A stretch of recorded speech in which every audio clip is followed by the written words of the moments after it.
Okay, week 9. A little better.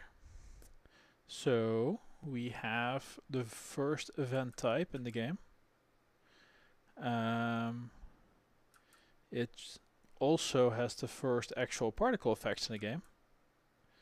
The way that the events work out is you have to stay close, and how close you have to be depends upon the number of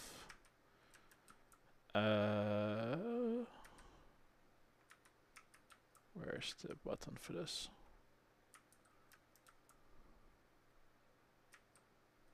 Oh, there we go. The number of these guys down here, the raiders you have. More raiders, you don't have to be as close to your thing. So, to show that, we're gonna make some of these. Ooh, there's some bugs happening. Because all the bugs are beelining towards the origin.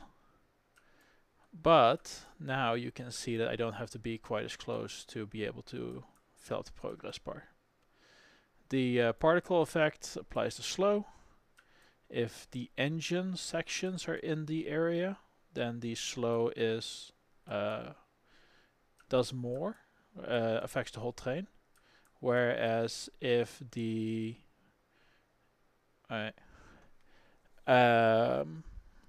just the wagons are in the affected area when you see the last animation go, then it applies to the wagon, right? Because one of the challenges is that there is a dodging mechanic in here, and dodging as a snake doesn't work very well. And because like a lot of playing Snake is just managing space and making sure you go to the right spot and you don't make yourself miserable.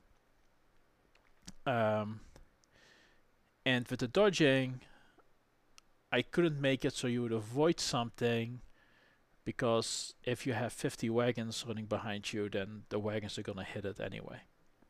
So that didn't work out. So the compromise is that if the locomotive has a debuff applied to it, it applies across the whole wagon. And if of the whole train, if a wagon has something applied to it, then the wagon is the only thing affected by it. So this particular thing would slow you down, it reduces action speed, reduces fire rate, cooldowns, all that stuff. And when the train was hit by that, then the whole thing would slow down. Definitely been doing some refactoring, definitely introduced some new defects into the game, but overall, pretty good.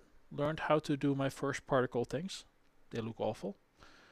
But, you know, playing around with it, learning my own stuff, and rebuilt the entire buffing, debuffing system in the game, because I realized that that wasn't working the way I wanted to do it. I'm actually using MetaLlama for my buffing and debuffing. I'll probably create a separate video for that, and just to show how that works with attributes and injecting code at compile time. I'm actually pretty pleased with where it's at right now. But that's not to say that I would have gotten there without their support Slack channel.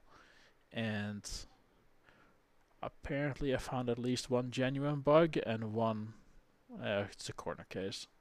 I had a namespace called system which created a collision with the way that they generated their code.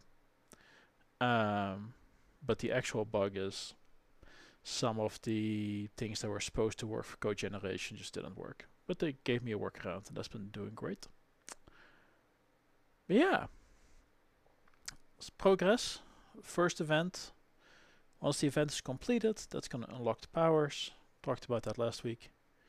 And I'm actually pretty excited about where things are at right now. It really feels like we are getting to the point of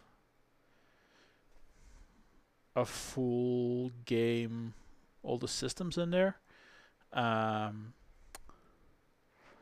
wondering if it's just still too overwhelming to be upgrading your wagons and, you know, picking what type of turrets you want on the wagons, picking what type of lower decks you want on the wagons, and navigating through that,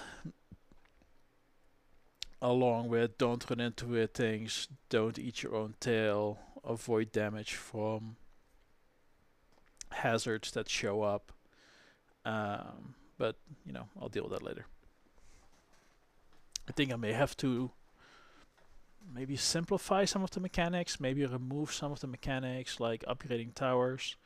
But upgrading towers is a big thing of tower defense games, so maybe that's a bad idea. We'll see. We'll see where things go. But overall, this has been an okay week, considering I didn't really do anything last weekend.